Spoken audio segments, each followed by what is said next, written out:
All right.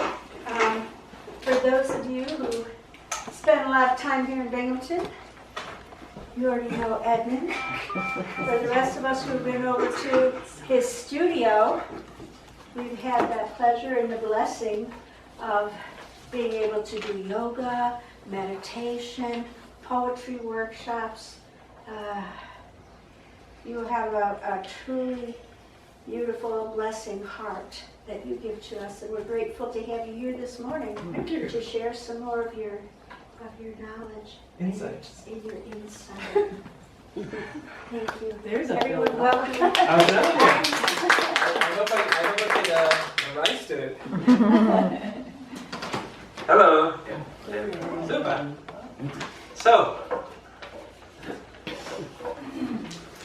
So today's topic is going to be atonement as the means for salvation.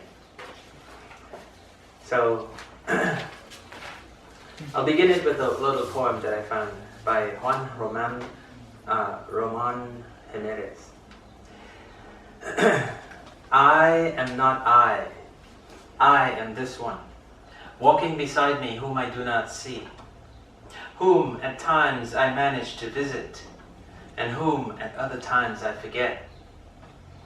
The one who remains silent when I speak, the one who forgives sweet when I hate, the one who takes a walk outside when I am indoors, the one who will remain standing when I die.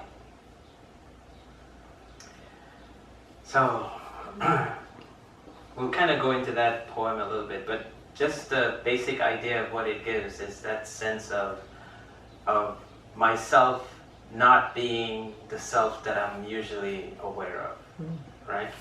The self that I walk around most of the day with is not who I really am. So this poem is a recognition that we are not who we think we are. So the question comes, who are we? We did not create ourselves. I did not create myself. So who or what am I is an open question. So knowing the answer to this question may not solve all our problems, but it might help. Right? So any answers that you guys could come up with? Who are you? A soul. A soul, lovely. God. You are God, okay. God is with us. Super. We're multi-dimensional beings. Multi-dimensional beings, yes. Super. Anyone else?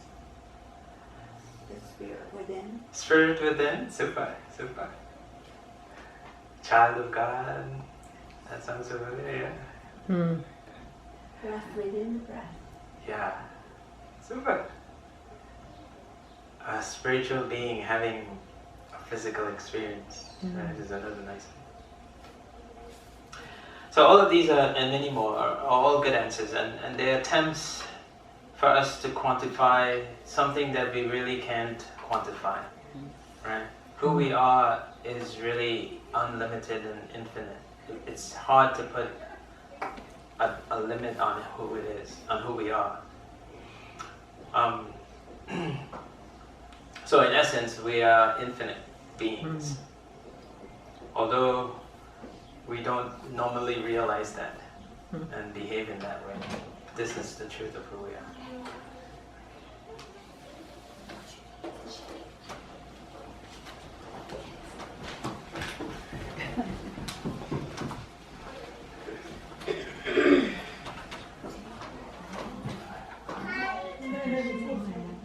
Go ahead, we have your babies. So, as we try to answer this question,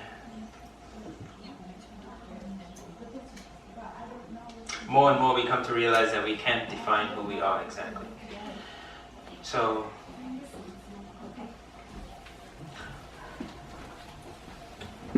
the correct answer then is probably we don't know who we are, right?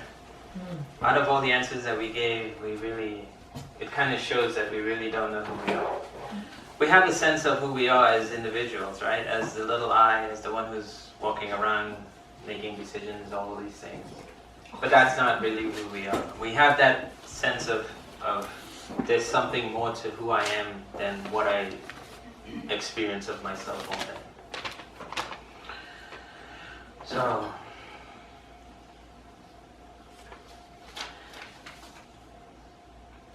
the best and most credible source of finding the answer to this question is normally our parents, right? If somebody asks you, well, who you are, so well, my parents are such and such, and therefore I am such and such, right? From your lineage, you can kind of get a good sense of who you are. And if you carry your lineage back far enough, it comes back to the first man and first woman, right? So, and then the question becomes, well, who created them? Right? And so all we have to go on is what we get from tradition. So like the Bible says, God created, in the beginning God created the heavens and the earth and everything, right? And 5 days later, everything was done.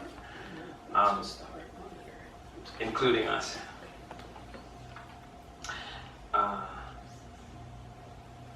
And so that was it, right? That was the creation. So God is the one who created us. So now the question is, who is God?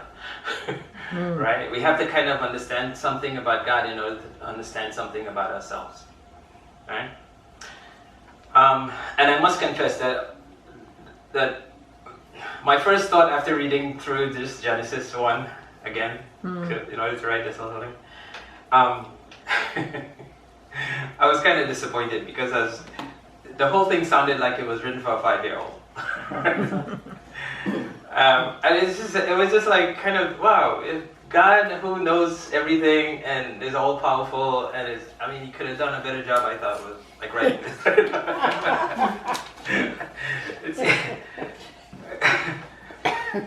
And I'm not kind of like being judgmental or anything. I mean, that might be the right way he did it, right? I'm sure it is, but it just kind of it struck me like, oh, this is kind of like weak sauce. But anyway.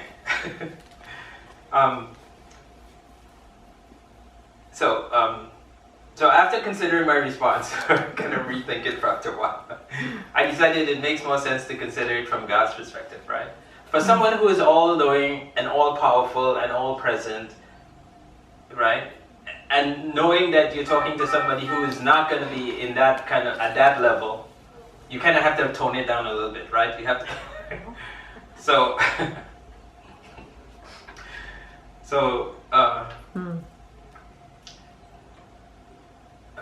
Where am I?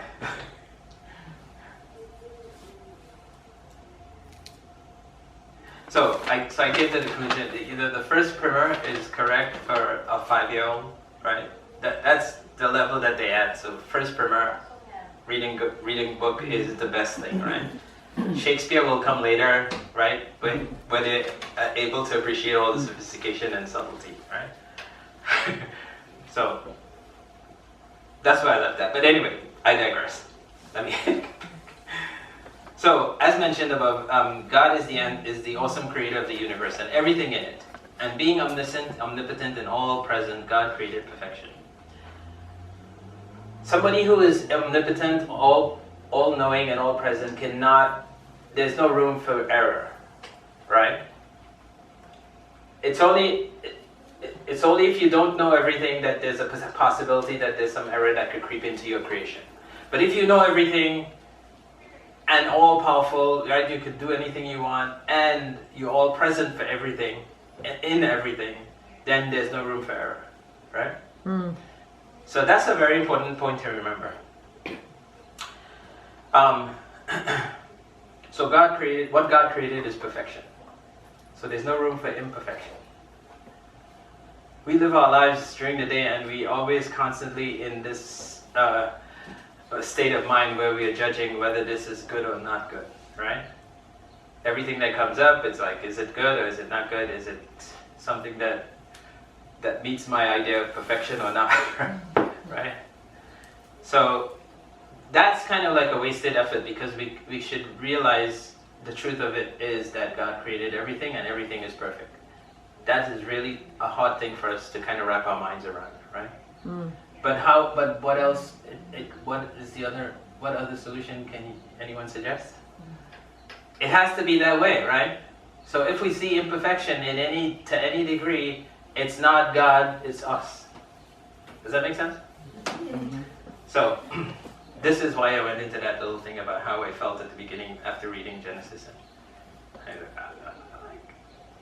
I have to reconsider. so okay, so God is our creator, and we are the children of God. What does that mean? What does it mean to be a child of God? It means that we are one with God in likeness and ability, right? If God created you, then He can't help but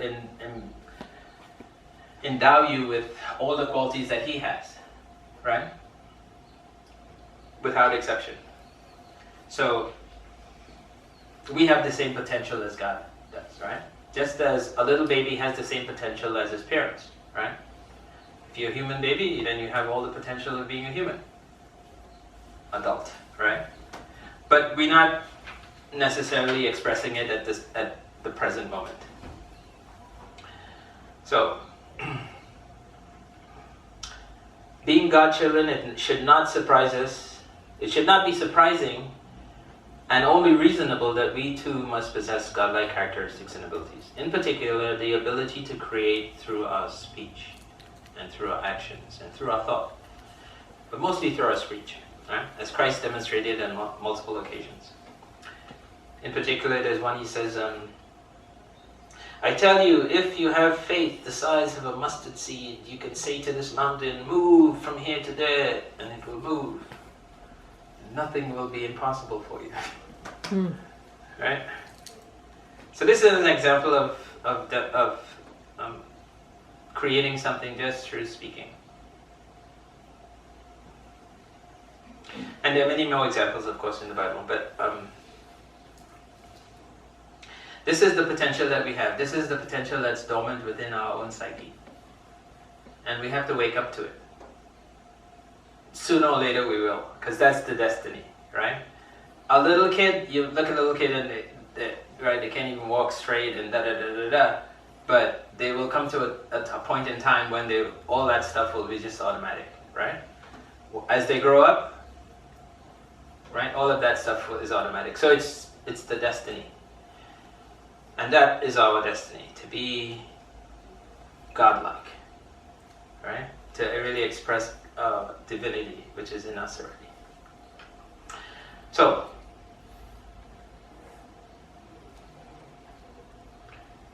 the moment that we begin to transition into that kind of expression is what's called the moment of atonement. So, it kind of opens the question of, well, what is atonement, right? What do we have to...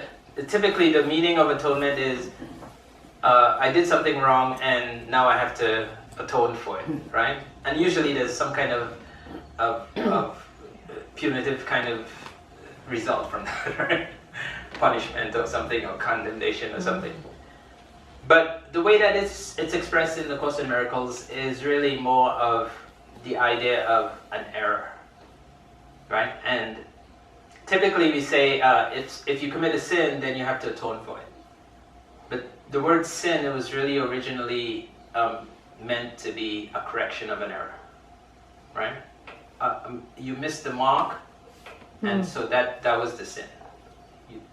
The correction is automatic because, it didn't happen the way I would like it to happen, and so what do I have to do in order to shift, in order to make it happen the way I'd like it to happen, right? You can think of shooting a basketball or something. You missed. Okay, that's the sin. What do? Well, you make an adjustment and you try again, right? Does that make sense? So this is really the idea behind atonement. It's not something that is necessarily punitive. The idea is just a recognition that something didn't go the way that you'd like it to go, and so you have to make an adjustment. So our atonement then is our one moment, called a holy instant. It's the moment that we awaken to the truth of who we are. And this moment can come at any time.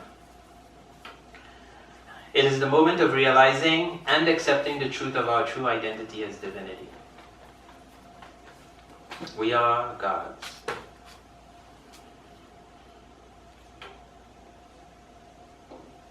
And there's a line in the Bible, it's in Psalms 82:6 that says, "You are, have I not said that you are gods? You are the children of the Most High." So there's some reference there for that. So this is just simply the complete truth about who we are. Appearances and beliefs to the contrary. And the atonement is our salvation from the apparent pain and suffering of the world, which in its most benign state is experienced as the loss of peace. Right? As gods, there shouldn't be anything preventing us from being happy all the time, 24/7. So if we're not experiencing that, then we're really not experiencing our full potential. And the atonement is the realization that we have been mistaken in believing that we are separate from our Creator. And the correction, obviously, is to simply get more in touch with that idea of our divinity. Right? Okay. Now, as this realization gathers strength within us, within our awareness, then we'll begin to express more of that divinity. Now, what does that mean? That means literally just spending more time and attention thinking about that, right? Or resting in that awareness. So this is what the poem I read at the beginning was talking about, right? He said, I am not I am this one, right? I am that higher self.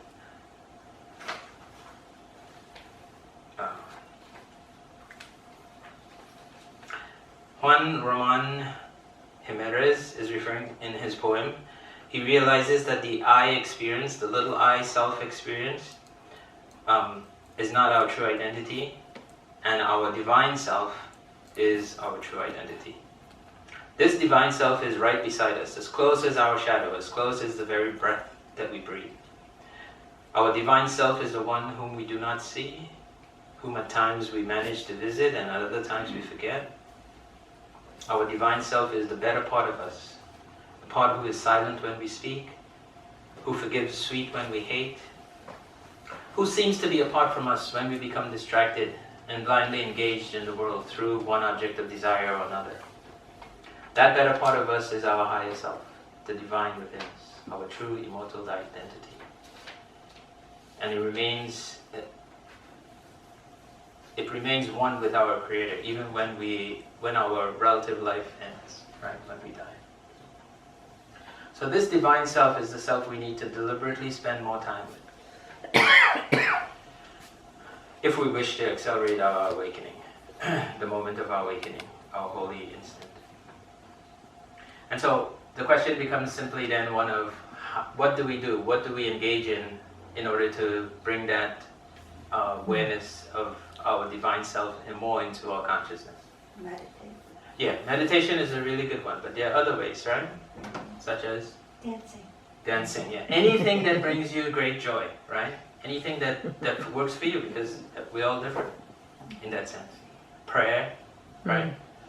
Just communion with nature, walking in the park maybe, or, right? Whatever it is that works for you, that's what we need to do. And we need to do it more, so that we're reminding ourselves more and more of who we really are. Does that make sense?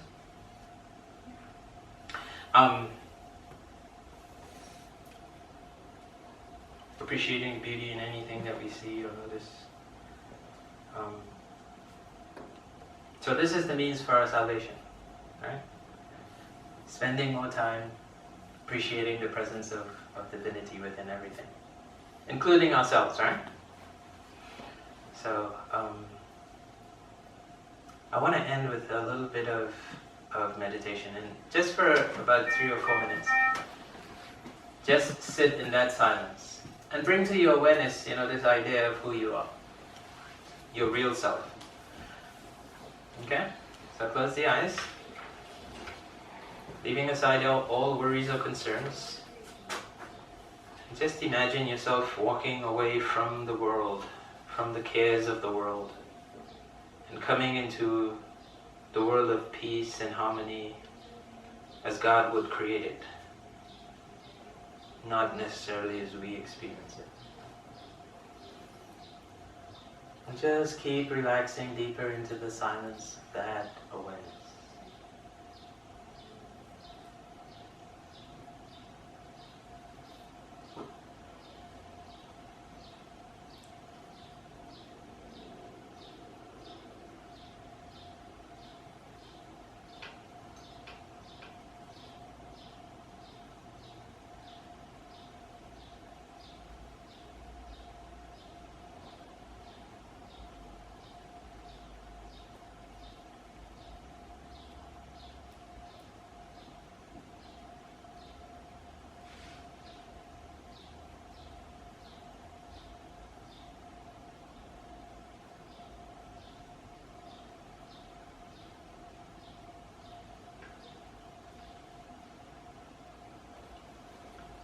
Whenever a thought comes up, whenever you notice anything, remember anything, just let it go. Step completely away from the concerns of the world and relax deeper into the silence of the self.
Now slowly, slowly open down.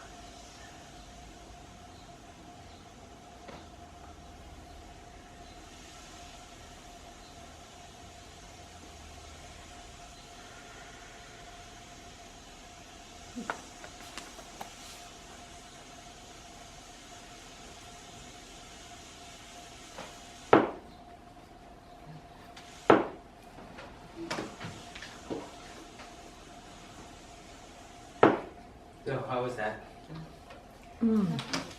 Easy? So the point that I would like to make with that is that it's easy and it's effortless. It's not something that we have to work at, right? We already, in union with God. It's just we're not aware of it. Does that make sense? Yeah. What would you tell a child? Because I'm having a unity moment now. Last night, my 9-year-old granddaughter, we went on the deck because those fireflies and the beautiful moon. It was a magical night. And she said to me, Nana, do you ever ask, who are we and why are we here? Yeah. Super. So and this is what, and she's here. She's in the playroom there. But I just talked. I didn't say much. I said, well, my friends and I often get together, and still at this stage, at our age, we go, who are we? Why are we here? And she said, about just think that the God or Creator created everything we're looking at, because I live out in the country, a lot of nature and trees and so on. But that was amazing, and that's Yeah. what you're talking about. Exactly. Yeah. But I don't know exactly what to say to a child when they ask you that question, you know? Yeah, that's a good, that's a asking her good what question. she thinks. Huh? Anybody have any idea? Yeah, that's, she said, ask her what she thinks. Yeah, that's. What did she think? Did she have an answer for herself? Yeah. I'm trying to think what she said. She really didn't have an answer. You know, she was just questioning. Mm. Yeah. And I just told her that we were all part of it, and Yeah, that's good. and it's hard to imagine the vastness of the Creator when you see everything around you and everything being created by Yeah, this exactly. being, and it was a beautiful thing, and to just, you know, be part of it. What else to tell her at that stage, you know? That's it. That's a great answer. Yeah. One of the things that I've noticed is that I read somewhere that in Germany they have not a requirement, but a recommendation for kids, like they tell the parents that the kids need to be outside for at least 4 hours. Yes, there's a saying, leave no child inside. Yeah. Yeah. Because when they're in nature, they'll kind of, that's really the community, right? That's kind of like a real easy, Greatest teacher. yeah, That's a good teacher for point, them, yeah. yeah. We do learn everything from Yeah, nature. everything It's is a good there, point. and Yeah, so, I didn't yeah. tell her that. And the adults should be outside for 4 And the hours. adults- Yeah, Yeah. That was so nice. Yeah. Can we just say that everything is divine? It is, yeah, everything is divine, but we don't have that awareness all the time, right? Typically, we walk around judging it. I mean, it's just this needs to fix and da da da da da. Right? This person is being a jerk or something, right? But everything is divine, and the more that we kind of like correct ourselves when we find ourselves not experiencing the divine, all right, the more that we'll kind of fall into that habit. Because the habit that we're in now is something that we practice, right? So we have to practice the opposite of it. Well, Recognizing it. Maybe everything is divine, even judgment, because it's Even all that, yeah. it's all happening, and it's the divinity wanting to be a judger or divinity wanting to be an allower. So it's all part of the divine expression in so Yeah. many ways. Yeah, that's one way of looking at it. Another way I like better is to well, remember that in order for you to have the experience of choice, you kind of have to have, right? You have to have that duality, the good and the bad. Else, how would you choose, Mm. right? So choice, the freedom of choice allows, kind of demands the appearance or the presence of what you would like not to choose, right? Both of them have to be there, in other words. Does that make sense? Yeah. So recognizing, so this doesn't mean that you go around and say something that you don't like is Fine. it's fine, but you recognize it as necessary in order for you to recognize what you would like, right? So you don't stay with that thing, you kind of just recognize that and let it be a pointer for you towards what you would prefer. Does that make sense? So you're using it, but you're not, right? Right. You're not Over engaged with it or judgmental, yeah. judgmental about it. Yeah. In the course, I like to use the word at-one-ment Yes. as opposed to atonement. Yeah. Yeah, I was thinking about that. It's not really absolutely wrong, but the course never uses that term, right? It's never written that way in the course. That it It's says always atonement. It's not Right. at-one-ment. Right, we're told that that's how we can pronounce it, but it does not say that. It does not say that, Because I yeah. looked for it too. Yeah. So it's not that it's wrong, but it's a different idea, right? It's the reminding of ourselves that we are at one with God, which is a really good thing. But at the same time, we wanna kind of speak the language of the course when we're dealing with the course. So we could say, yeah, the atonement is referring to an error that we've recognized and now we want to correct. So it's just a correction, right? That's really the way it's used. Anything else? Do you know of any personal examples of anyone who just came into that realization on their own Of of their divinity? divinity? Yeah, any moments? You know, I mean, it's, for me, it's great to hear it in the Bible, but Sure. I like present-day stuff too, you know. Yeah. Yeah, there's quite a few actually spiritual teachers around that, you know, that have expressed it, you know, from their own experience. Like Eckhart Tolle, for instance, Adya Shanti. There's quite a few of them. And from my own experience, I mean, you know, it's kind of a waking up, a kind of a realization that, I don't know how to say it, but it's sort of like you see everything fitting in, you know, like a puzzle. Like if you have a puzzle and you have a piece missing, right? It's not, you can't see the whole picture. So awakening to me is, this in my experience, is that everything kind of comes together and now you see a clear picture and everything is fine, right? It doesn't need any adjustment on my part. I mean, think of it, right? If God is all powerful, all knowing, all present, well, what are you correcting? Right? So we really, that is the awareness of awakening. It's sort of like, wow, oh, wow, oh, wow. That's kind of... Have you ever had an experience you can talk about that you feel? Well, I've had experiences years and years ago, which it feels like, oh my God, was that me? You know, I can't believe that happened to me. And just love to have something of that type again. That's the problem. Aging Yes. is weird, you know, because it just feels like it's just moving away from the realization somehow. It's really strange, for me anyway. Mm-hmm. Yeah. Well, I would say my it's really all in our heads, right?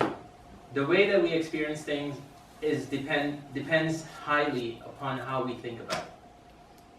So if we change the thinking about it, it'll change the experience.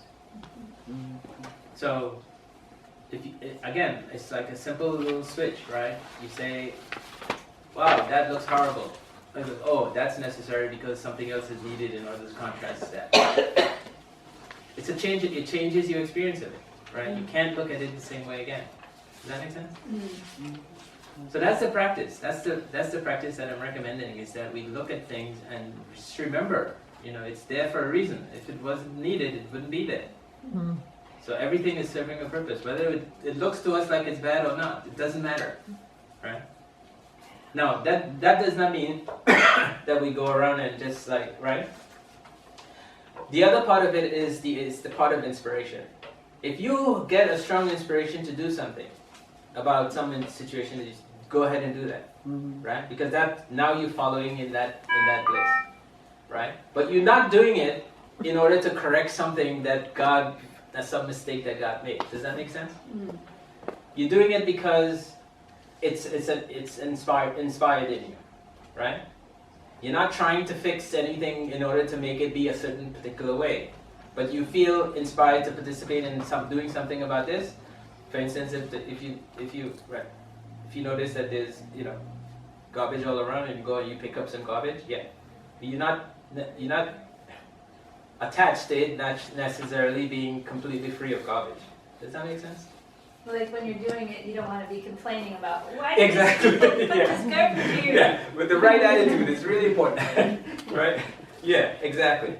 But I think it's those inspirational times you're talking about, or those epiphanies, and the feeling doesn't last. You remember it and you try to remember the feeling, but you want to stay in that state and feeling. How do you get to the point where you can live in that, you know, in that?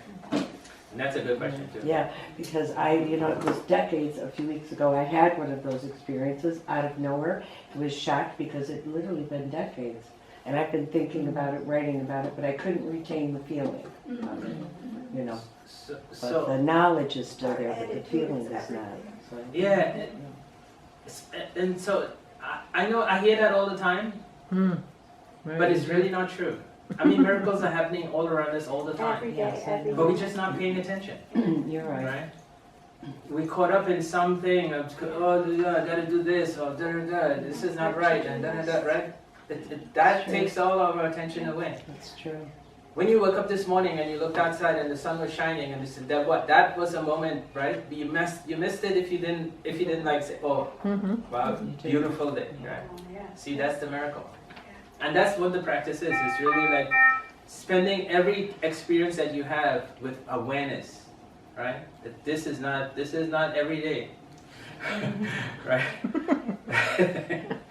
let me experience it and take it in, because it's right. I don't know what's gonna happen tomorrow. But I think whatever we give our attention to must be what we're really interested in. Absolutely. Otherwise, we wouldn't give our Wouldn't give attention to it. Yeah. So if you're giving your attention to the mundane and what you think is not really cool and great and amazing, that's what you're interested in. You're interested in the mundane. Yeah. So own it. That's just Yeah, what own it, you yeah. notice. That's what you notice. It's not that you want the mundane. That's what you're noticing. It's like when you buy a new car. When I got my white VW, I started seeing all these white. What the heck? Yeah. Everybody has my car. How am I going to find it in the parking lot? yeah. But we don't think about things, therefore, that they pass out of our field of vision, because most of the time, with all the things that life has going on, we just walk around with this unintentional tunnel vision. And that's why it's such a blessing to go outside, because all these things, when we're out in nature, call to us. The wind going through the trees, it's a new sound. We're not accustomed to it, so we listen. You know, and the colors in the sky and the shape of the clouds. Yes, I notice that We every day. but I was notice, talking yeah, about we something notice those things out. It's the same thing though. That's the point to remember. Yes. It's The not same different. thing, yeah. Right? So you had like a spiritual experience that you felt like really right, Well, I Fill felt the the room with divine light. within. I felt deep, deep peace, and Right. and it was vast. right. And I could just sit and just bask in that Yes. feeling, and I hadn't had it in ages. Yeah. So you have to call it up, right? Yes, I know. I think about it every day, and But not with the expectation that it was going to be exactly the way that you had it before. right. I Right. know. Yeah. You're saying to yourself, and this is really the key to it, is surrender. Yeah. You're letting go of your expectation of it being a particular way, and you just open. And then something else will come. It'll come in a different way. Thank you. Yeah. Yes, I know it's there. But like we have talked before about this, you just wonder, how come I used to have so many of those experiences and now you're like in a plateau or having a dry spell? Even though you think you're open to all of this, but it is wonderful. When you do have. When we You might have to find the beauty in the dry spell. There you go. Yes. There you Yes. go. Accept. Well, it's thankfulness That's what too. Even acceptance if you're is. not having a good day, You might be have to thankful. dive into that dry spell and just really get into it and see what happens. Right. I have to apologize for all It's the okay, yeah. noise. Yeah. It's a heart monitor, Yeah. and it's, Oh, is that what that is? Oh. yeah. Figured it You was can't like bring it something. lower? No, I'm on it for 30 days, and you can't change any of the settings. So it's, it was just telling me I was having an episode. Are you okay? I'm fine. Okay. Her heart is doing different things. It's trying to do It different captures things. it on the monitor. It wanted me to report it, but reporting it is real noisy, so I just kept telling it to shut up.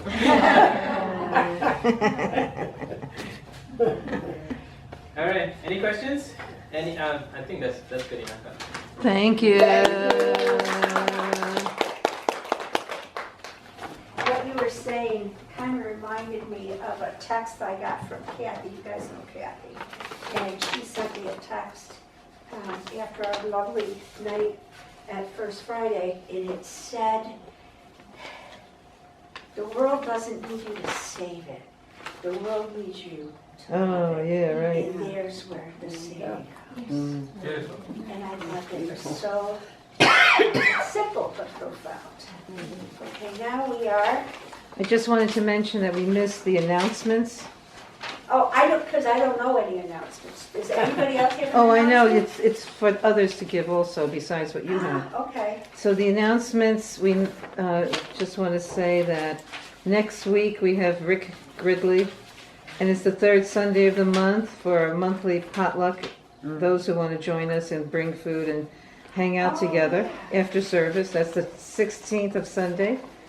And then after that is Valerie Zell on the 23rd of June. And and then even if you don't have food, come and join us. There's always more than we can eat. And then Sunday, the 30th, is Jody Kessler. And then I wanted to mention, I went to visit the Spiritualist Church in Vestal. Oh, and I missed you because I couldn't go Wednesday. I was sick. And I just want to say they're on Wednesday nights, and they have all kinds of activities. I have a flyer here with their calendar. They have Reiki nights, they have violet flame things, and psychic reading nights. Saturday morning Reiki nights. Very interesting group. Lots of people, and they're in Vestal on Main Street. And so, if anybody's interested, and that's where I got this.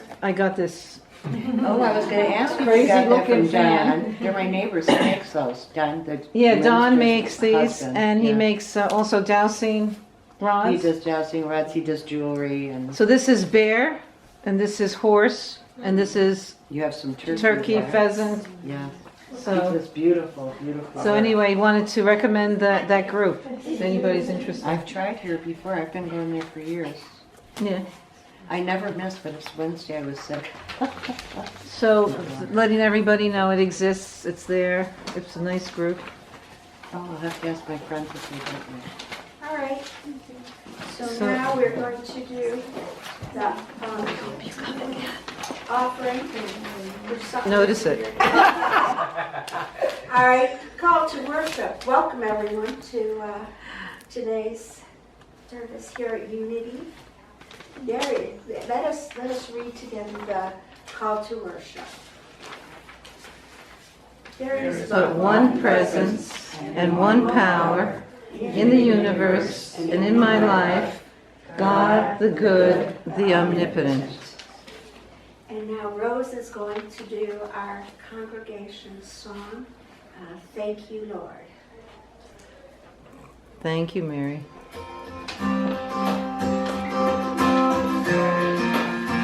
The Bible says it's a good thing to give thanks to the Lord. Amen?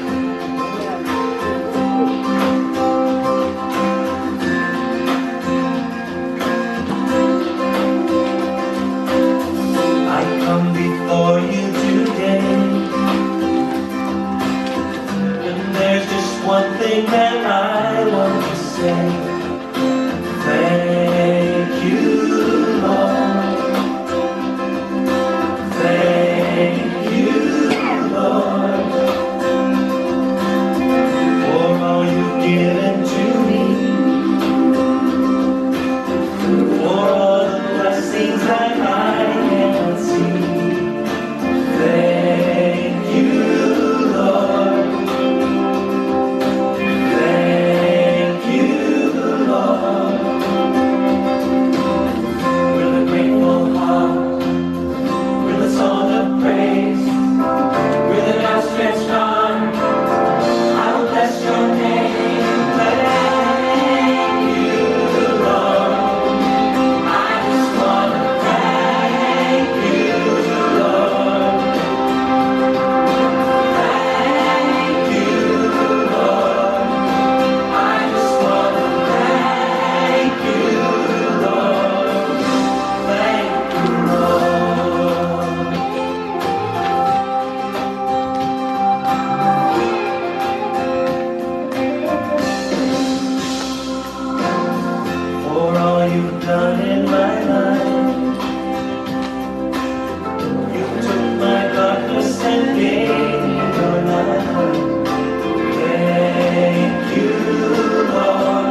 Thank you. Thank you. Thank you, Rose. All right, do we have any new members here today? I know we have a visitor. I don't know if you're a member to our Unity congregation, but this is Joe. I don't know your last name. I'm Joe O'Neill. Hi, everybody. Hi, Joe. Welcome. Thank you. Okay, we open our hearts and doors to new individuals and families. We know that the right and the perfect persons are joining us at the right and perfect time. And we're going to take this time to greet each other and to show each other that unity love. Synchronicity, anything that you'd like to share with the group? Do you want to use a mic at all, or? No. Thank you anyway. Thank you for helping us. Yes. Being willing to go beyond your boundaries here. Well, this isn't really a unity moment, but Friday I had to watch my 2-year-old granddaughter. We looked out the sliding door, and the deck I thought were maybe flower petals that flew from a tree because it was windy. And I looked closer, and it was a moth or a bug that had violet chevrons with gold, even a gold head and red feet. I could not believe it.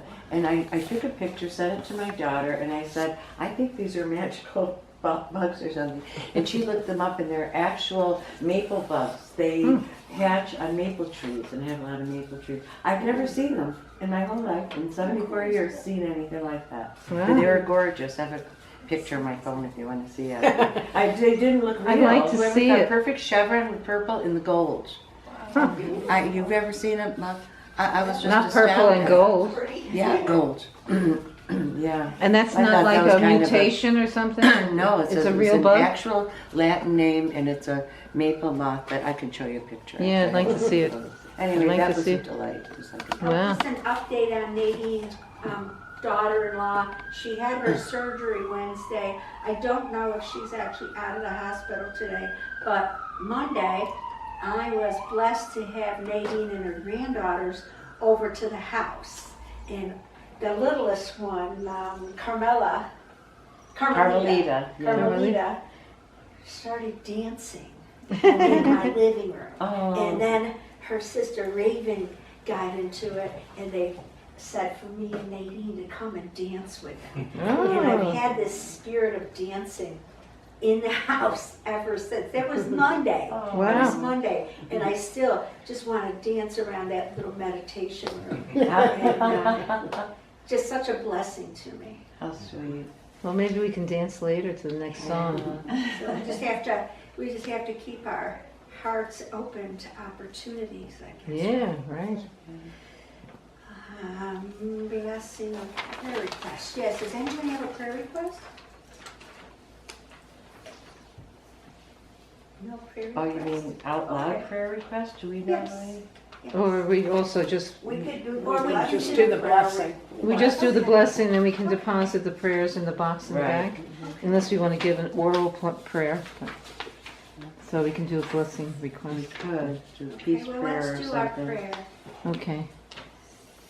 God's all-encompassing love is doing His perfect work in and through us. Wholeness is established in every area of our lives, and so it is. Yes. Okay, who has the daily word? Well, I couldn't find for this year, I had to find it for some other year, so I'm going to give it to some. Who would like to read it? We don't have one. Don't all I say can. yes at once, but, okay. I'm sorry, I couldn't wrong. Oh, this one I thought had a nice thing. Can you read that one? Okay, thanks. I joyously express my divine nature. I experience happiness in many ways, a baby's first smile, the laughter of friends, or the beauty of a sunset. But these things alone cannot make me happy. My happiness is a result of my attitude, my inner workings. I begin my day with happiness treatments. I can affirm to myself I am a joyous expression of God. I can also make my morning habit one of looking in the mirror to see the light of love looking back at me. Happiness begins within me and radiates from me to give a touch of love and warmth to the world. Even when I face a challenging situation, I do not let it get the best of me. The best of me is within. the power and strength of God. I let my inner nature of happiness flow from me, and I find peace in any circumstance. Let the faithful exult in glory, let them sing for joy. Psalm 149, verse 5. Thank you, Valerie. And what a beautiful, beautiful meditation that is for this lovely day that, depending on our own attitude, has all the potential of being a day of nothing but happiness. Like the reading says, it's our choice. What are we going to embrace? And I'd like that to be our focus, our embrace, as we pray right now and meditate. Close your eyes. I just want you to feel the radiant light of the divine penetrating every cell of your being and circulating out around the room,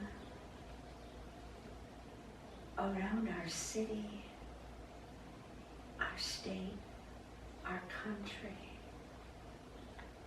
We hold the divine light within our hearts and have the capacity to give that to the world.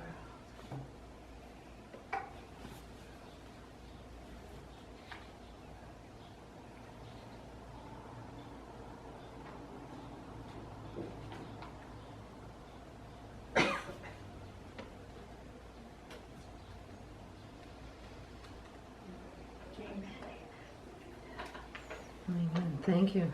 Rose has a special song that she's going to lead us all on. Okay. Sings the many names of God.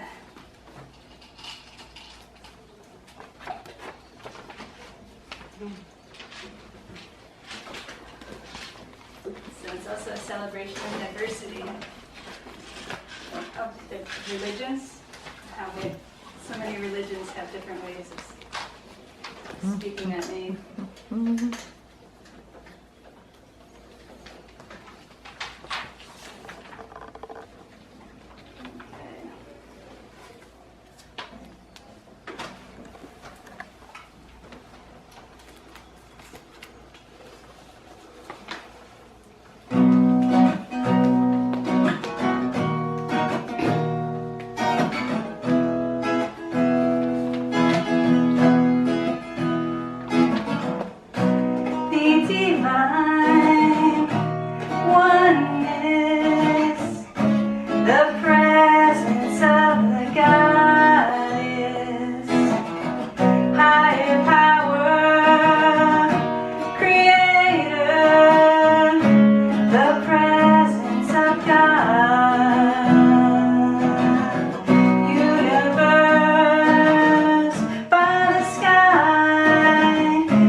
Thank you so much.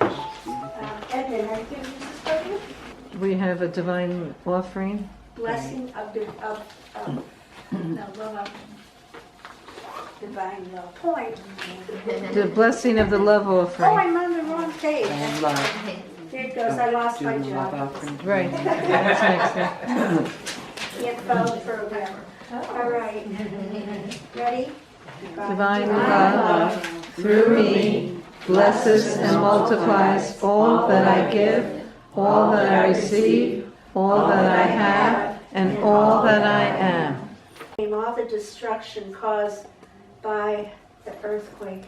And he said, yes, but if there were no earthquakes, we would have no Himalayan mountains. What did she say? I couldn't hear you. If there was no earthquakes, there would be no Himalayan mountains. Oh, Now Rose is taking over. Rose was violet very nice. Spirit, Spirit in me.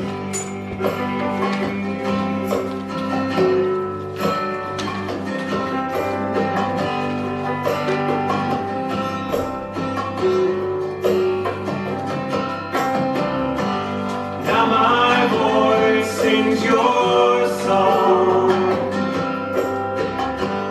Now my heart is at peace.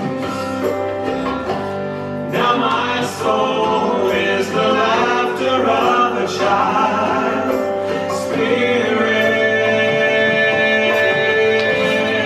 Spirit, Spirit in me.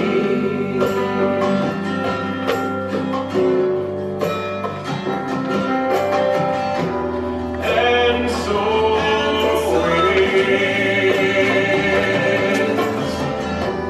And so it is. And so it is.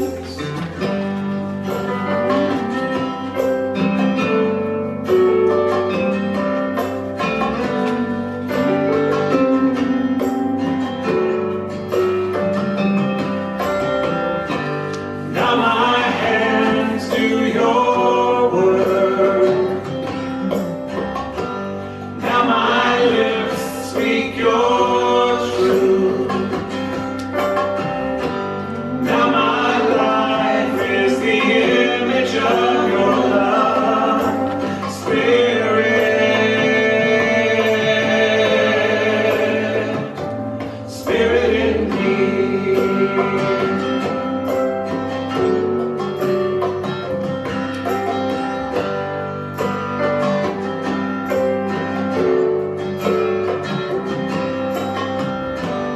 Now my voice sings your song. Now my heart is at peace. And now my soul is the laughter of a child.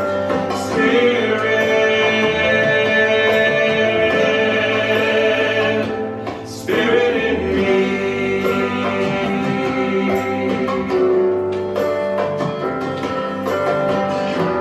And so it is.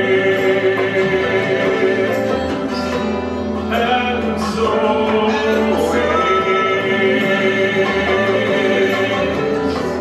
And so it is.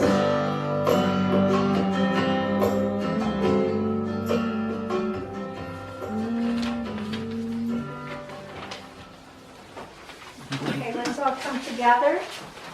Sing our Peace on Earth song. I don't know about the design ready, but yeah, we'll talk about it. I don't know. I gotta tell her.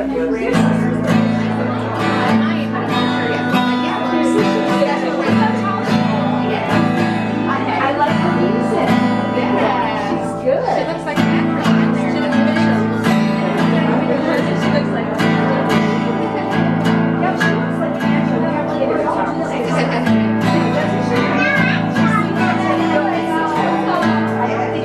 Well, her hands are a little small, like to reach the chords, but But when they start picking the piano, right? Or maybe a smaller guitar, maybe